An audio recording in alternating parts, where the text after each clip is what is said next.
نحمده ونصلي على رسوله الكريم أما بعد فأعوذ بالله من الشيطان الرجيم بسم الله الرحمن الرحيم فتلقى آدم من ربه كلمات فتاب عليه إنه هو التواب الرحيم صدق الله العظيم سورة بقرة اول پارا او دیرشتم آیت آدم علیہ السلام واقعا شروع ده آدم علیہ السلام چې کله دا دانا په هیر باندې یا په اجتهادي خطا سر او خړل الله رب العالمین د جنت نازم کې تارا اولې حضرت حوا بی بی الله پاک فجدا د عرب پزما کرا اولې ګل او حضرت آدم علیہ السلام اللہ پاک دا ہندوستان پسرانتیب مقام باندے رہولے گو دین بعد آدم علیہ السلام اللہ پاک تا 300 کال جڑا اکڑا او پا دے 300 کال کی آدم علیہ السلام دا دیر حیات وجی چرت ہم برنکت او عبداللہ ابن عباس رضی اللہ عنہ فرمائی آدم علیہ السلام او حوا بی بی 200 کال اللہ پاک تا جڑا اکڑا او سلویخ رضی دی خوراک او اسکاک بن کو دا تفسیر خازن لکلی دین بعد آدم علیہ السلام تا اللہ رب العالمین دا سو کلمو القاء اکڑا اس دا کلمی کمی کلمی دی نپدے کے دا علماء اقوال شتا تفسیر قرطبی او تفسیر در منثور کی چی آدم علیہ السلام کلا پا جنت کیون اللہ پاک پا عرش باندی کلمہ لدلوا لا الہ الا اللہ محمد رسول اللہ آغا کلمے اوے لو باغی باندی دا اللہ پاک نا وسیلہ انی ولو دعائی اکڑا دا نبی علیہ السلام پا وسیلے سرا آدم علیہ السلام دعا اکڑا دا کلمہ ورطا یاد شوا چے دعائی اکڑا اللہ پاک توبہ قبول اکڑا حالانکہ دی وقیلہ نبی علیہ السلام اللہ پاک پیدا کرے ہم ذکر انسانیت ابتدا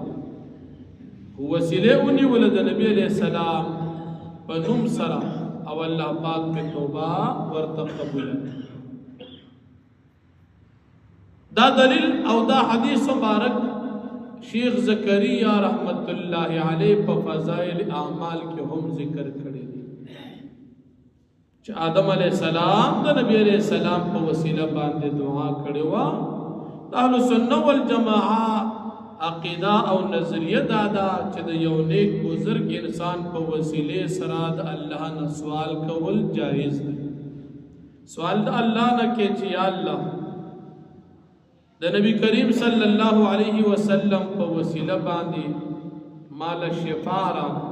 سوال دا اللہ نا دی او وسیلہ دی پا دا نبی علیہ السلام پیش کرا اہل سنہ والجماعہ دی وسیلی تجائز ہوئی دا ظاہراً توسل بذات الفاضل او حقیقت کے توسل بالعمل الصالح جائز عمل پنچ پیران او بعض وابیان دیتے شرک او بیدت بھی لیکن اغینا پوہان دی فدی مسئلہ غیب فیگنا نو یاد آج آدم علیہ السلام تدا کلمہ یاد او یادا چ آدم علیہ السلام تا اللہ پاک القاء اکڑا دی دعا چ ربنا ظلمنا انفسنا وان لم تغفر لنا وترحمنا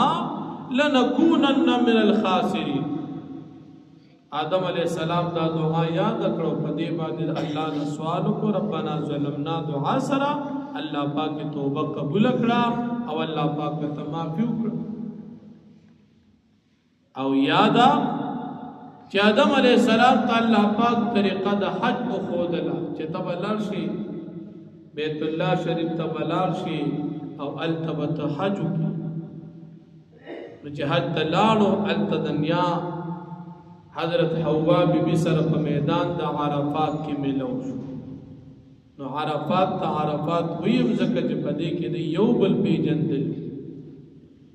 نو دا درې اقوال پکې علماء نورم ذکر کړي، خو مختصرا دا درې چې آدم علیه السلام دعا وکړه. په دې کې بچو ته هم تعلیم دي چې بچو تاسو نه کله خطا کیږي، اگر چې د آدم علیه السلام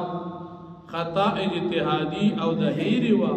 او بچو که تاسو نه چرته په قصدن باندې ګناه کیږي نو تاسو توبه وباسئ، الله پاک به تاسو معاف کړي.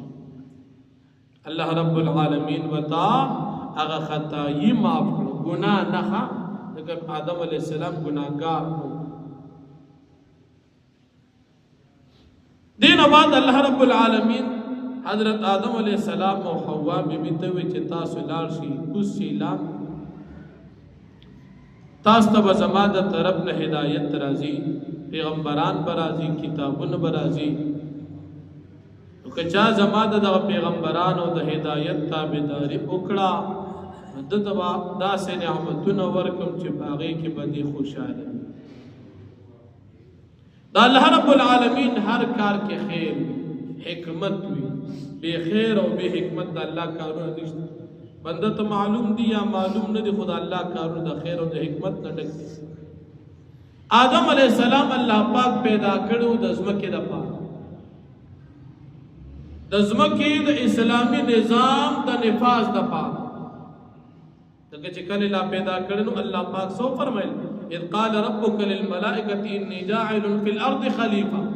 فزمکه د خلیفہ پیدا کړ صدا پار له تنفيذ الاحکام. مفسرین لیکي چې احکامات په نافذ کړي نو چې دی په جنت کې او جنت کې خو بچی نه کی، او چې دی په جنت کې نو جنت کې خو بیا د نیک او د بد تمیز مسله ختم شو، او چې دی په جنت کې نو جهنم ته بیا سوځي، د جهنم خلق خودل ته نشته. او الله پاک مخکې لیکلو چې څه کسان به جنت ته ځي، څه کسان به جهنم ته ځي. او الله پاک دام لیکلو چې څه کسان به ګناهونه کوي او دا کارونه به کوي، دا هغه جنت کې نه کېدل.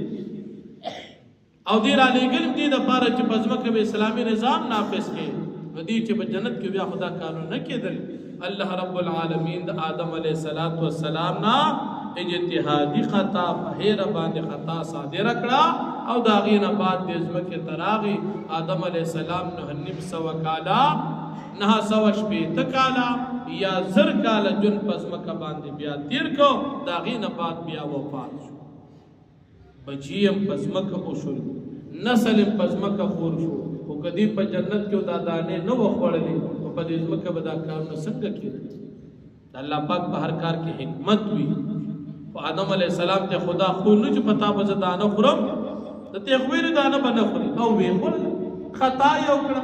د هغې نه بعد ځمکې ته راغی، او په ځمکو ته الله پاک وفرمیل چې ستا بچو ته به هدایت راځي، کتابونه به راځي، پیغمبران به راځي. که چا تابعداري وکړه نو نه به په ده باندې د نعمتونو د ختمېدو یره وي د جنت، او نه په ده باندې د دنیا د خوشحالو د خفګان یره وي چې د دنیا نعمتونو پسې خفه شي. الله پاک دې دپاره مقرر کړو. د آدم علیه السلام راکوزېدل دې کې د انسانانو خیر و، او بیا الله پاک د کافرانو او د دروغجنو خلق انجام بیان کړي چې دا به جهنم ته ځي. نو فرمایي فتلقى آدم من ربه، پس دکړي آدم علیه السلام د خپل ربنا کلمات سو کلمې. نو کومې کلمې؟ موږ پکې 3 اقوال بیان کړو. ربنا ظلمنا، یا د نبی علیہ السلام په وسیله دعا، او یا طریقه د حج. نو چې دې زده کړل فتاب علیه، نو پس الله پاک رحمت نازل کړ په ده باندې، توبه قبول کړه دو. انه هو التواب الرحیم، یقینا الله پاک توبه قبلون کی رحم کون کی ذات دی. قلنا من اوی اهبتو منها جميعا، تاسو کوشي د دې جنت نټول. فإما يأتينكم مني هدى، پس کچر راشی تاسو ته زما د طرف نه هدایت، پیغمبران او کتابونه. فمن تبع هدایا، پس چا چې تابعداري وکړه زما د هدایت، د پیغمبرانو تابعداري وکړه. پیغمبر چې سوی خو هغه منلی شي. په دې ځای کې رد راغی په هغه خلکو چې هغې حدیثونه نه مني، ځکه چې پیغمبر تابعداري پکار. فلا خوف علیهم، نه چا چې تابعداري وکړه نو هیڅ یره بنی پاقی باندې د نعمتونو د ختمېدو یره بنی پر روان مستقبل جون کې د جنت نعمتونه به ختمېدو یره بنی ولا هم يحزنون نبدي خفشي د دنیا په نعمتونو پسې دون نعمتونو ورکم د دنیا به خیال کې مدل والذین كفروا کسان چغی کفرکو وكذبوا بآياتنا وغي تكذيب کو زمن د آیاتونو اولئک اصحاب النار دا کسان خاوندان د اور دی جهنم والدی هم فيها خالدون دی په جهنم کې همیشه د پاروي نو مؤمنان او نیکان خلق په جنت کې همیشه وي